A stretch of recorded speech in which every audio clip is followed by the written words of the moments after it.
Welcome back. 808.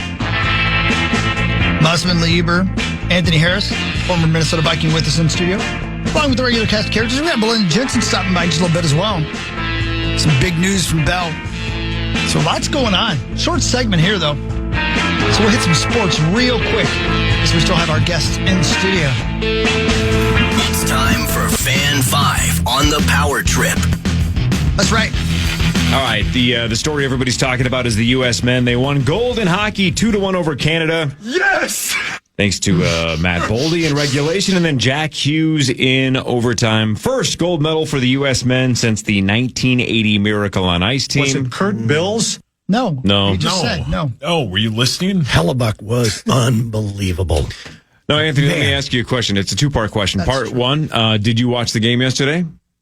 No, I didn't watch it. You did not. Okay, well then part two is, if you could name any former Viking that you would want to be pairs figure skaters with, who would it be and why? No, that game was just spectacular yesterday. So again, no Sidney Crosby for the Canadians, but who cares? That's the breaks, man. That's how it worked, buddy. Yeah, them's the ropes. Sorry, Canadians. I absolutely I cried. I cried. I believe you. Were you watching the game? But I also, yes, well, there's that. Yeah. That was me just stepping out of the shower.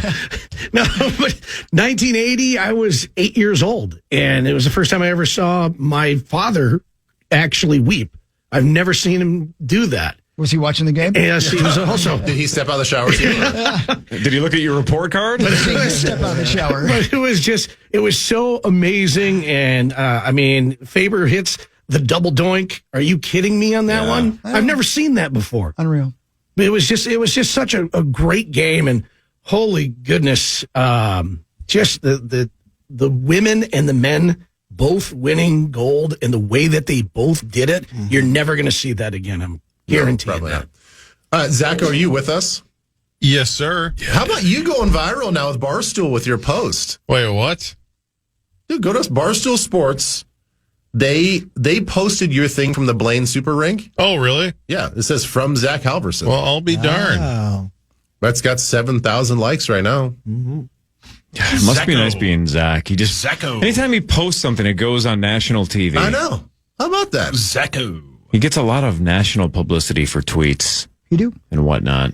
Way to go, Zacco. Way to go, Zachary. Yeah, that was really cool. I was just off Live Barn. You can go in the archive. You can see, and there's just teams, everybody watching the game on the ice at all rinks across the state, and then all celebrating and cheering and interrupting games and stuff just to recognize the gold medals. So Sweet. What do you guys like better, and what does it say about me that I like them equally? The celebrations from the bars across the country, the Americans losing their minds. I like just as much watching the Canadian fans drop their jaws and basically pout in shame.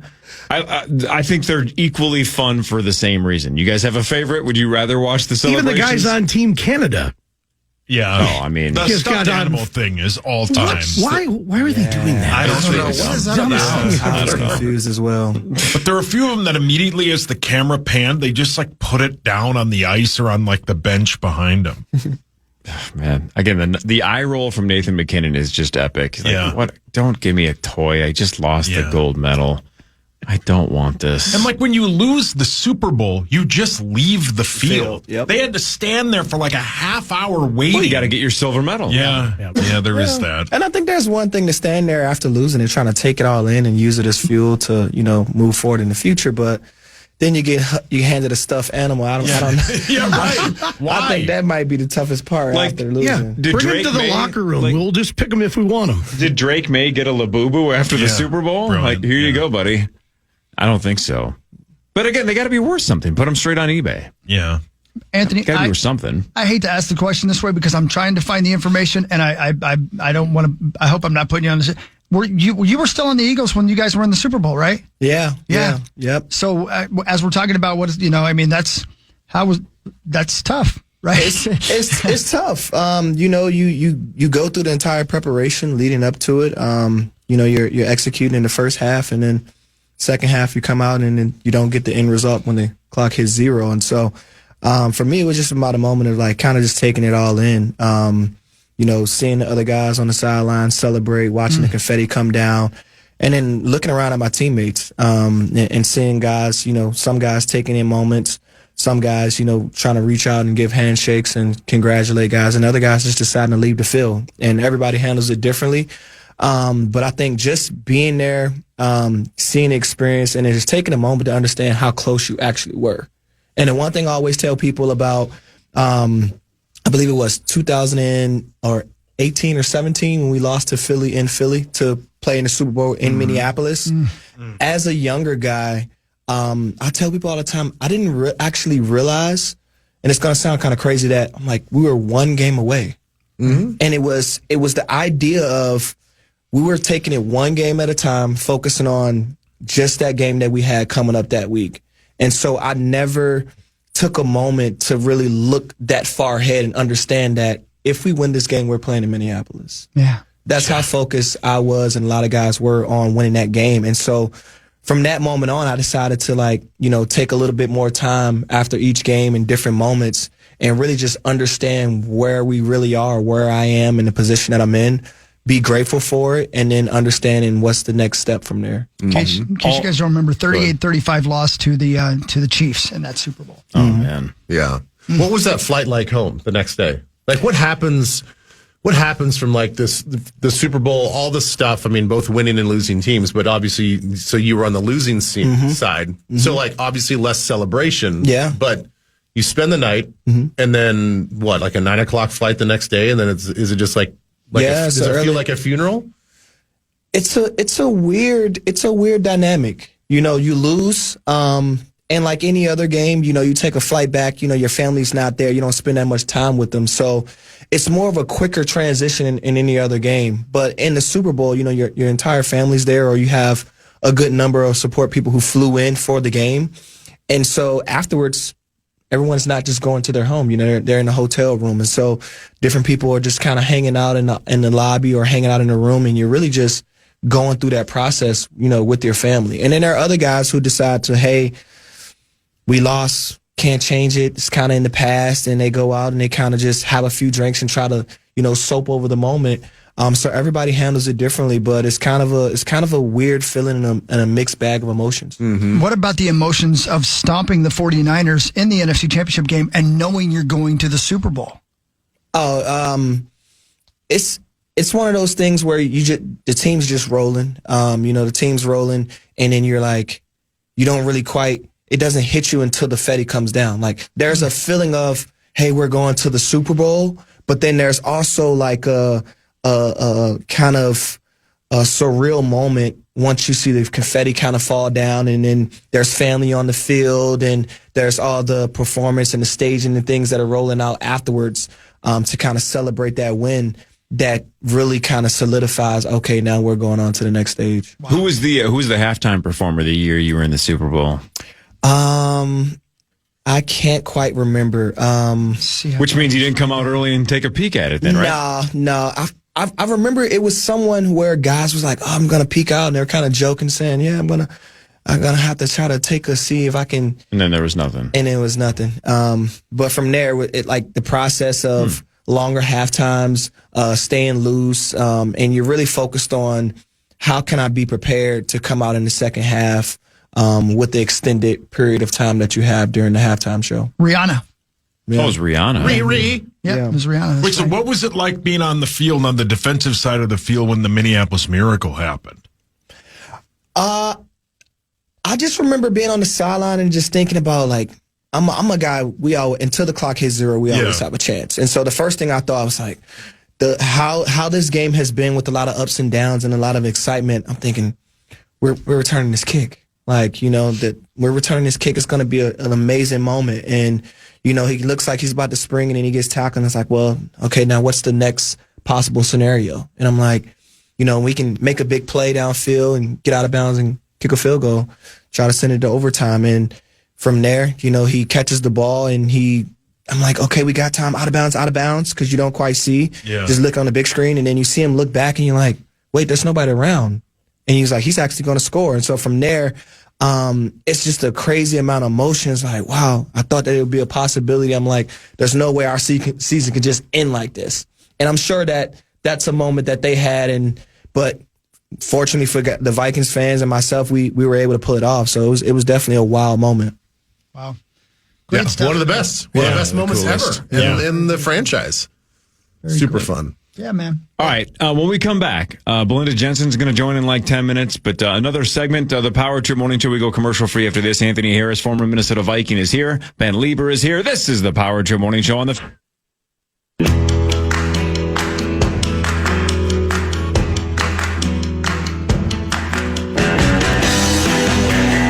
Looking to score tickets to the biggest games and concerts in town? Sure as hell I am. From the Minnesota Wild Well, let's do it. to Santana, Amazing hot rods. the Doobie Brothers, Amazing hot rods. Chris Stapleton, and more. Your chance to win is waiting. You can see Kurt Bills at KFAN.com. Keyword contest if you win. Good luck. There's Yeah. The kids are playing while the adults are doing stuff over there. We're all shaking hands and slapping I backs. know. We're meeting everybody. Wow, what The a room's big packed, morning. man. Look at this. What a Anthony big morning. Harris is here. We've been talking to him for like the last 50 minutes or so. Ben Lieber is here. Good morning, Ben. Good morning, Anthony. Good morning. Good morning. Good morning, everybody. And Chris, yesterday you sent us a text. You said, hey, we got somebody else coming in tomorrow. And I'm like, oh, yeah, who's that? And you're like, well, Belinda Jensen's going to come in. Hi, Gal. Good How are morning. you? Good morning. I'm good. It's a beautiful sunny morning. 3 degrees? Perfect. Yeah, perfect. exactly. That's why Anthony still lives here. He loves Minnesota. He loves his weather. Yeah, that's right. Like Virginia. Now, everybody's like scratching their heads. Why would Belinda Jensen lower herself to come to the Power Trip Morning Show on a Monday morning? I have to say that I have never been invited to your game. What initials? And You're my welcome anytime. and my son plays it at Maynard's. Every Tuesday night? Wednesdays with sauce, right? Wednesdays. Yeah. I knew I liked you.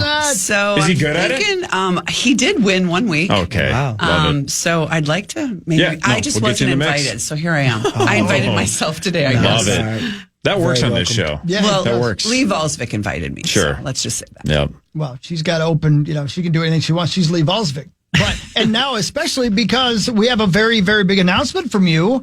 And, I mean, you're going to have a little time in your hands. You can play anytime you want.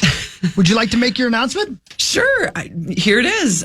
Yes. So KARE 11 just announced it at 8:00. But I am going to be retiring from KARE 11 in a little while. So the retirement announcement came out today. I've been there for 33 years and Unbelievable. been doing this weather thing for 36 years. So I'm calling it. I'm calling it today. And of course, I'm going to leave right before tornado season. Because I'm not dumb. And so May 2nd will be my last day at KARE 11. Wow. Yeah, congratulations. Congratulations. That's a hell of a run. Beautiful. I know. Thank you. Unbelievable career. I started when I was 25, and people say, okay, so was it what you always wanted to do? And it's funny to think about it because I actually wrote a term paper in 10th grade and interviewed Paul Douglas on the phone, and then ended up getting an A on the paper and got his job. So Yeah. That's a hell of That's a a paper. dunk right there. eventually, I mean, Yeah. So I interned for him in college, and so it's kind of an interesting thing. Like I never thought this is what I was going to do. I thought I'd go into education. That's what my goal was with meteorology, but I fell backwards into television in Salt Lake City in 1990 and came here when I was 25, 1993, and now I'm just. Well, I'm done. Wow. I love how you said you fell back into television. Well, I did fall. I did. I fell backwards into television because I wasn't really going to do that. Once I interned at KARE 11 in college and I saw how beautiful, I mean, I was there, in the heyday. Okay. So it was 1988. It was Paul Majors and Pat Miles and Diana Pierce. And the newsroom was packed with all of these amazing professionals and these beautiful women and these wonderful anchors. And I went, I don't think I can hack this. I don't think I'm going to do this. So then I went and got a master's degree to be an educator. But then I decided in Salt Lake City that one of the stations wasn't so good. And I thought they maybe needed a producer. So I showed up there in my sweats. And then the morning guy that they made me train in skipped town. And that's how I got into television. Wow. No kidding. Yeah. Whatever happened to him? I have no idea. Probably dead. You got rid of him, didn't you? It's time. You know, you're making big announcements. Now you can admit you got rid of him. She does weather. She doesn't do investigative reporting. Who cares where that guy is? It worked out for her. She says probably dead. Probably dead. His name was Steve. Oh, you know what? Yep. See you, Steve. R.I.P. But yep. So anyway, that was what happened. I trained him in. I was the producer. I trained him in. The main weather guy was a wannabe game show host. He is on the Game Show Network now. Oh, who's that? His name was Dave Nemeth, and so the station, let's just say, did not have a lot of meteorologists that were working there in Salt Lake City. The other stations did, but that one didn't. So I trained in the new guy. He lasted 2 weeks. Morning show launched 1990. Kind of, if you're launching a morning show in 1990 in the 41st market in Salt Lake City, you're probably not a very good station. Yeah. Right? And they hired him. His name was Steve, and I trained him in, and then he stopped showing up about 2 weeks in. So, Belinda, you were on our show for years. Absolutely loved having you on the show with us.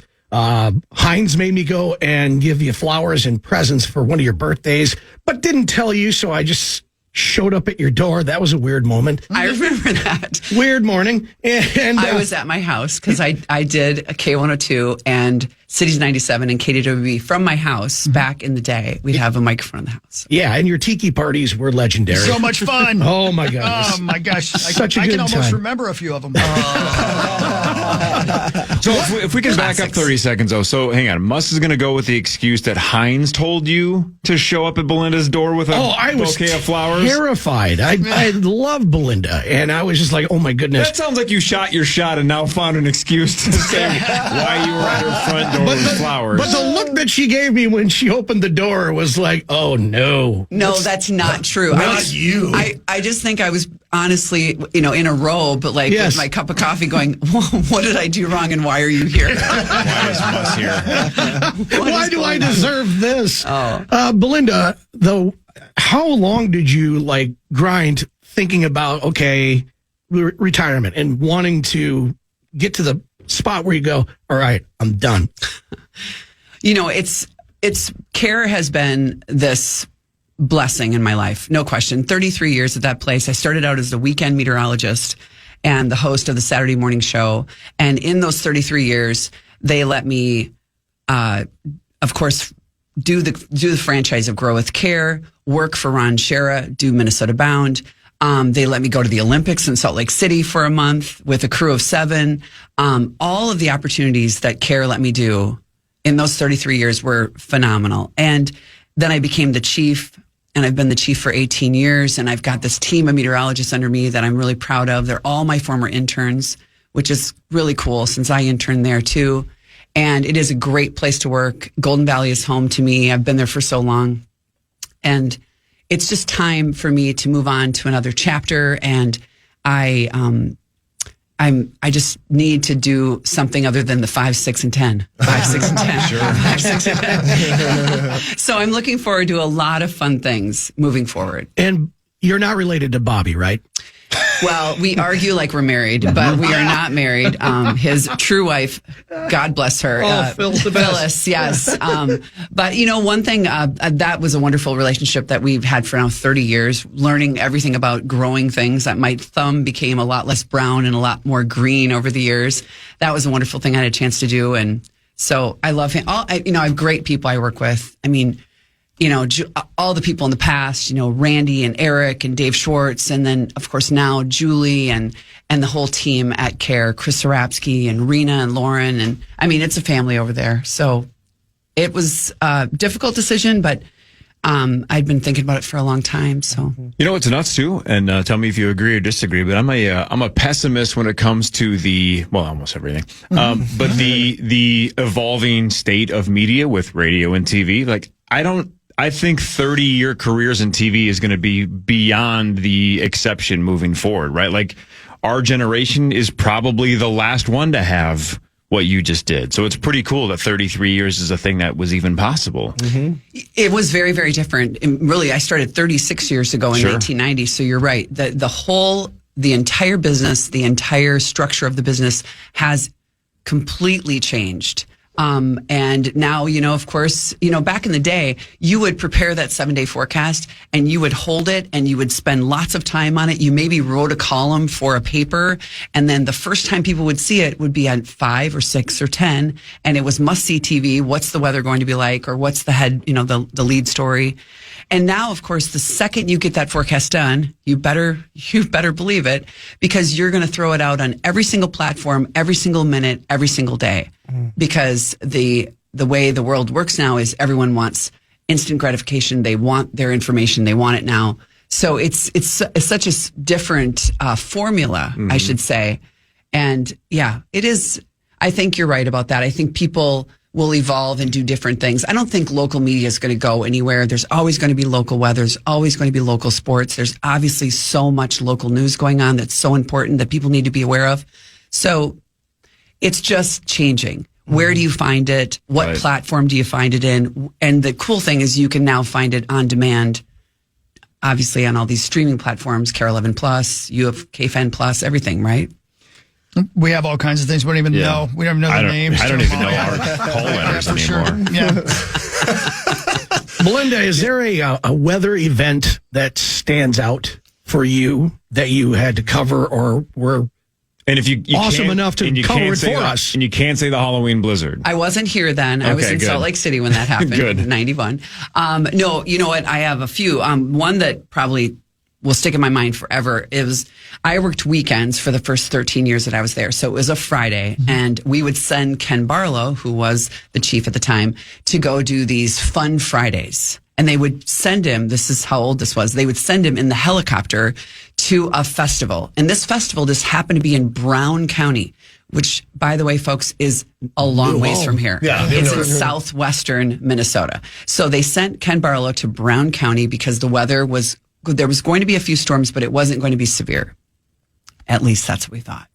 So I'm backing him up. He's live. I'm backing him up. I've been there for 2 years. It's July. I think it was July 23rd. It was a Friday. And the 6 o'clock news was wrapping up. And all of a sudden, this line of storms got very angry very quickly in western Hennepin County, like in the city, just knocking on the door, west side of Lake Minnetonka. And tornadoes just started coming down. And they couldn't get Ken back. So I went live to talk about tornadoes that weren't supposed to happen, brand new here. And in the next 4 hours, I was live for all 4 hours doing the weather as tornadoes were ripping through the city. One of them, in fact, developed on our sky cam on our building. There was a funnel cloud coming down on 169, and all of a sudden I go, oh, and then now it's a tornado, folks. There's a tornado on 169. And I was really new, really green, really nervous, didn't have an option, had to roll 4.5 hours, 13 tornadoes. Wow. That was amazing. And you pulled it off. You did it. I'm not sure I did, but I was on TV the entire time. And then I had to go take a shower. I mean, it was and a cocktail. And a very big cocktail. You're right. Yeah. And I was like, get back here in that damn helicopter. I mean, come on. You know, I think after all of this and the 3 decades plus that you were on TV and you had this job, I think it's appropriate for Musk to ask the question that he asked Anthony Harris. Because it's a really hard-hitting question. The two-man luge? I think people really want to know. Yes, so Musk, go ahead. Ask Belinda your question. Well, no, you got to understand, Belinda, I know you love the Olympics, and especially with your skiing background and your kids and everything else, so you must absolutely love that. I did watch every minute. Of course, it is a KARE 11 thing, but I watched every minute. Michaela Schifrin. Of course, yesterday morning, I was crying. It was amazing. Yeah. I'm just blown away. So, you'll have this answer right off the tip of your tongue. Yeah. So if you were going to be a part of the two-man luge, who of any of your coworkers would you want to do the two-man luge with, and who would be on top? Well, does it have to be a girl? No. Oh, okay. It's strategy. No, you're trying to win. I mean, you're trying to win. The thing is, Julie is my best friend there, but and she's a strong girl, but I would need someone a little bit. See, yeah, think it out. She's kind of dainty. She's dainty, you know. I'm not dainty. Let's see. Can it be former? Sure. Okay. yeah, Okay, I absolutely, like yeah. this. I like this. Well, the guy, with probably the longest legs that could do it, that would be into it, would be, of course, Eric Perkins. Perkit play. Oh, yeah, Perkit yeah, play. yeah, Yeah, I mean, There you go. he could do it. He would, or Dave Schwartz. He's got, he's a hockey guy. He's got those, he's strong. He knows the blades. He Yeah. knows the blades. Maybe he would. So one of those two men, probably. Not Shaver, because Shaver would just wimp out. That's Belinda Jensen. And again, she has announced this morning after 33 years, she'll be leaving KARE 11 and retiring from the television. Speaking of the television, and he mentioned the tiki parties, I have this blazing memory in my mind of our very good friend, Frankie V. Oh, my goodness. When Anchorman by with Ron Burgundy was a big deal. If you guys remember that party, and you know what I'm talking about. But I want to go away from that. I want to ask you this He way. never got out of character. He never got out of character. Ever. Had a burgundy suit on. Oh, my gosh. So The whole funny. party. I'm kind of a big Amelia deal. wanted to kill him. She was going to Amelia kill did him. wanna I thought it kill was him. over that night. But that said, when you first got there, you talked about that team, Paul and Pat. You guys were rock stars. Talk about how things have changed. I understand you guys are still big rock stars, but there was nobody bigger than the local news team, especially the #1 news team. What was it like to be a part of that team? When I got there, well, I interned there, like I said, in '88 when it was amazing, and I got back there in '93, and so Paul was still the main anchor, of course, and Pat and Di, and then of course Julie came along. But the amount of reporters we had, the room that we had of unbelievably talented reporters. I remember distinctly when I got there, we had a reporter in every continent. Doing different things. We had Bernie Grace at the Berlin Wall. We had Diana Pierce in Kenya because of hunger strike and a story there. Eric Olson went to Antarctica to talk about something that was Minnesota related. I mean, it was a time when, of course, there was a lot of money in news and everyone was watching. There weren't any other places to watch the news. There weren't, Netflix wasn't around. There weren't any places to actually take your eye off here and there. So everyone watched. And I remember very well that when we had ER on a Thursday night, we'd have friends in ER on a Thursday night. We would get a 54 share. And it was printed back then. They'd slap it on a wall. And then, so ratings would come up, let's say February, May, November, the big months. And once we got the first Thursday and we got the 54 share, we're like, okay, we just won. Yeah. It wouldn't matter because of must-see TV, because everyone was watching back then. I know it sounds crazy, but everyone was watching. And they couldn't watch it there were no DVRs. I mean, they had to watch it live. So they would watch it and then they would watch us. So there was big nights. In fact, one time ER was so big and they couldn't send a news person. So they sent the weather girl. So I flew to Chicago and they sent the 4 top NBC affiliates down to Chicago to interview the crew, the stars, the actors. So I had a chance to interview after they were shooting a baseball scene between the ER and the fire station. Okay. And they were shooting it in the middle of Chicago on a baseball field. So they only could do that once in a while. Otherwise the studios were in LA. So we were on this field. It's 3 a.m. The shoot wraps up. And then they gave me a chance to talk to Anthony Edwards for a minute. He walked away. And then George Clooney grabbed 2 folding chairs and we went out into the middle of the outfield. And I sat and talked to George Clooney. Like, what has happened? As one does. Wow. But I mean, this was when he was on ER and he wasn't obviously as huge as he is now. But now I think back to that and I'm like cracking up that it's 3 a.m. and I'm in the outfield. And I think I'm still just the weather person. And here I am talking to George Clooney. But that's how big ER was. And for our younger listeners, not the Anthony Edwards for the Timberwolves, the one from Revenge of the Nerds and ER and Top Gun. Yeah, right. That Right. Anthony Edwards. Which is also an awesome Anthony Edwards, just not this Anthony Edwards. That's exactly right. So yes. did you ever, I don't want to put you in a bad spot either, but people always joke about when weather people get stuff wrong, it ruins their day or their plans or whatever. Did you ever have somebody like extremely pissed or threatening because you said something that wasn't the case, and then it's like, I planned this because you told me it was going to be nice, and now they're, threatening to, burn down your house or something? Did it ever get dark or dangerous? This week or last week? Is it honestly a constant problem or not really? Well, I mean, I think Minnesota folks are pretty savvy about the weather. They realize it's the chaos theory and we're just trying to figure it out. They realize that if it was perfect, they wouldn't even need a person to do it. They would just get it off an AI model or something like that. Right. But yes, absolutely that happens. I think the worst, that the time that it happened the worst to me that I remember very distinctly it was Father's Day. And it was supposed to be, it was June, of course, Father's Day weekend. It was supposed to be nice. And there was a slight chance of rain, but it looked like it was going to miss the city. And I was on Saturday morning talking about it. And then the next day, Father's Day, there was a doubleheader Twins game. And everyone went, and it was this huge thing. I was there, and it was absolutely pouring. The whole day. Everyone was so quiet. And I'm just like, it was just, I felt so, I mean, of course, I don't bring it, but I do deliver it. It is my message. So you have to live it and you have to believe it because you're the one saying it. So you ruined Father's Day. I did. I ruined Father's Day. So now every time Father's Day comes up, well, guess what? I'm leaving before Father's Day this year. And I'm out. I can't do it. Belinda, you once told me about how people would come up to you with all the coats that you have. You have so many coats. But how people would, more than the weather being an issue, moreover, going, I think you wore that coat last Wednesday. Yeah. Yeah, they logged them. Well, so I do the weather I do the weather outside, of course, in the KARE 11 backyard, which has been there. It's my office. It's the best weather office in the world because you better have it right because there's full transparency. I mean, you walk out, you didn't forecast rain and it's pouring on your head. You better explain yourself. So, and that's what I love about the KARE 11 backyard for so many reasons. Plus it's beautiful back there. There's a lot of varmints though. I mean, a lot. I'm just really happy that I'm top of the food chain because there's tons of varmints. What's back there?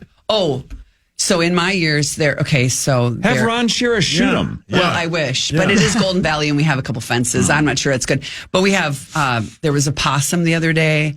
Tons of birds. Of course, there was a lot of raccoons that come in when we have all the pumpkins, owls, these huge June bugs that I brought in one time and put on Randy's head.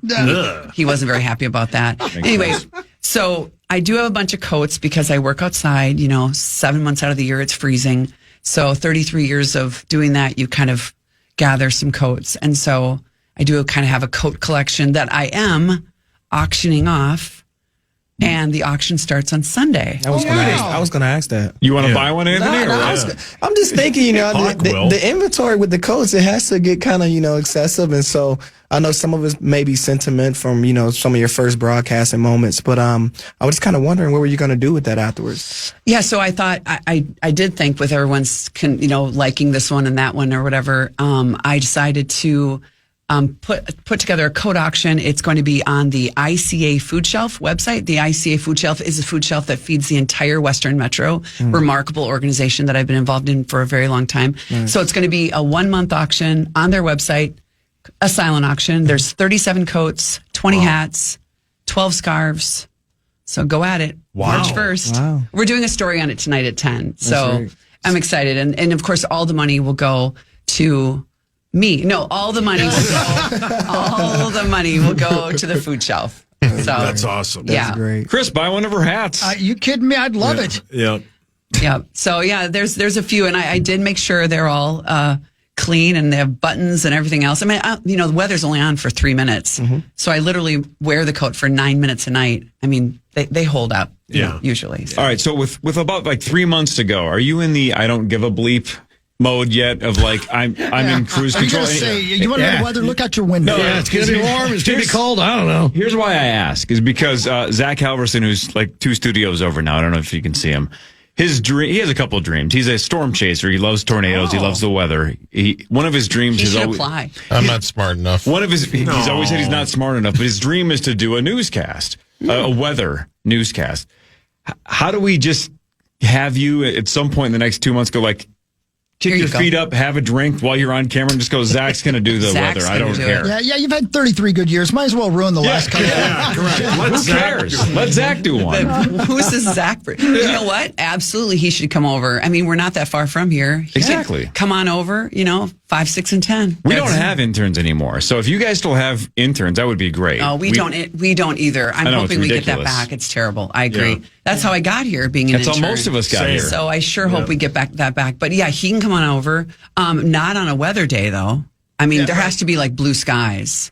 Because if there's actually weather, can you handle it? Well, what if we do the bit just like you were talking about? You're like in southwest Minnesota, then tornadoes hit out of nowhere, and you throw Zach in the mix and say, figure it out. You know what? It would probably go fine. I mean, it would be great. Or maybe not. I'm not sure, but we can try it. We can try it.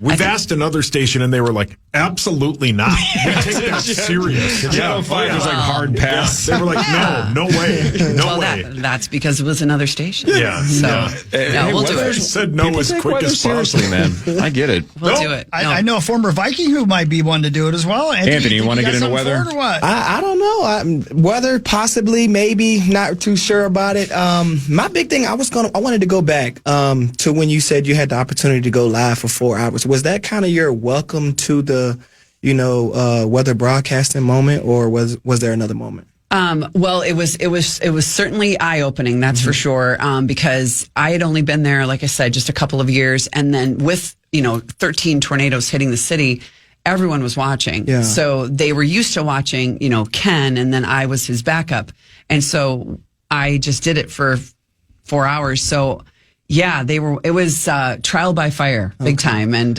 so it worked out. Yeah. It worked out. So, but you never know. Yeah, never know. Obviously, with 13 tornadoes, that decision to break in and do that programming is easy. But, for those other days where there is severe weather and there is a big sporting event on or something like that on NBC. Or Jeopardy. Or Jeopardy. Who makes that final call of when you guys actually break into coverage with weather? Well, that's an interesting question. That has evolved quite a bit over the years. But we do, the FCC actually, we have to break in, but it doesn't mean we have to stay on. So now with our Plus platforms, we can just break in momentarily and then head over to KARE 11 Plus. And if people really they're being affected, then you can go over there. But it's thankfully our news directors and the people that run the newsroom have given that authority to us. So we are the ones who decide if it's warranted that we're going to break into programming. But of course, if the Olympics are on or the Super Bowl is on or, I know we don't have the Masters, but let's say the Players Championship or whatever. And, KARE or NBC is now doing all the sports. They have baseball on Sundays. They have the NBA again.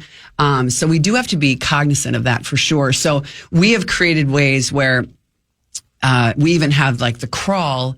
If there's a bunch of scores on the bottom during an event, instead of having the crawl just cover that up all the whole time, we actually push that back, or we put the crawl on the top of the screen because the crawl, we have to do that. Yeah. So, but yes, we've had long discussions about when you break in, when you don't break in. Do you break in for, a hailstorm or some wind, or do you just wait until there's a tornado? It depends. Every single storm is different, but you don't want to break in for too long if there's a major thing going on. It will not go over very Don't well. ruin my Jeopardy. Are you always on call? Like, is it always an opportunity where you have to go in? Like, if you're out of town, no. But, like, there was a time this summer where all those big storms came and, like, Ian Leonard's on at, like, 2 a.m. Yeah. Is that where, like, you just are like, I got to go up and go to work because this is important? Well, Ian doesn't sleep. He has a cot in the back there at Channel 9. And no, Ian's great. I love Ian. We're good friends. We have 5 meteorologists, and we are all on a tag team call situation during those severe seasons. Yeah. And so absolutely. So once the watch is posted, at least 2 meteorologists are there. And then once the warnings start popping up, we tend, on big days, we have 3 meteorologists there. Wow. So you work on your days off, but then I make sure everyone gets time off. A couple moments left here for Belinda Jensen, who's calling it quits after 33 years here. And what is the last day? My last evening newscast will be April 30th, which is a Thursday. And then my last Saturday morning show, because I wanted to end on the Saturday morning show because it's my favorite thing, is on May 2nd. Wow.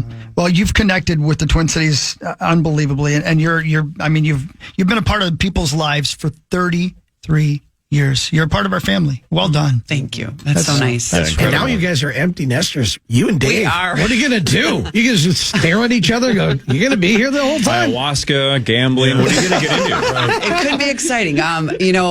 We actually could, because why not? We're doing everything in the same month. We're actually moving at the end of the week. We're moving just a little further west. I don't have to live within California? Yeah, California. I don't have to live within 4 miles of the station, which kind of was the way it was with getting there all the time. We're moving.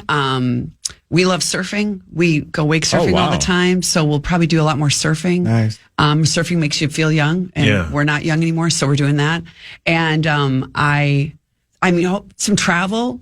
I'm going to go to Milan and the Italian Riviera with defined destinations. I'm going to start doing those things. Man, Michael. I love it, Michael, because I haven't had a chance to do that kind of thing. I haven't traveled a lot in that way. So we're going to do those things. That one comes up in October. Excited about that trip. And then, visit my kids. I have a daughter at Ole Miss. Wow. Hottie toddy. Awesome. So we'll go to Ole Miss. And my son lives here. He went to Gustavus. He played baseball. So we'll maybe play the initials game. hang out, maybe play the initials game at Maine. There you go. That's what I'd like to do. I'm excited to kind of get to that next chapter and still talk about science and girls and STEM, do some speeches, things like that. Yeah. I'll love do you, Bill. all those things. Sounds as like well. great stuff. Yeah, we well love done. you. Thank you for all you've done. It's just what a career. Thanks for having me. Thanks for letting me announce it right here. Oh, yeah. Yeah, for sure. Your show. Yeah. We'll have you Appreciate back, too. Belinda Jensen. Congratulations. Incredible. Absolute best. Unbelievable run. Love you. Thank you. Belle, thanks for coming in. Anthony, really nice meeting you, man. We got to do this again. Yeah, I had a great time. Yeah, anytime, dude. Some more guests come in. It's man. great. Just getting the behind the scenes logistics. I loved it. Yeah, this show's not professional. We just turn on the mic and start talking and see what happens. It's super fun. You're welcome back anytime, man. Okay, Good to meet you. Great. All right, Belinda Jensen, Anthony Harris. Thanks to Ben Lieber. Thanks to Michael J. Mussman III. We are back tomorrow, 5:30 to 9 to noon is next. You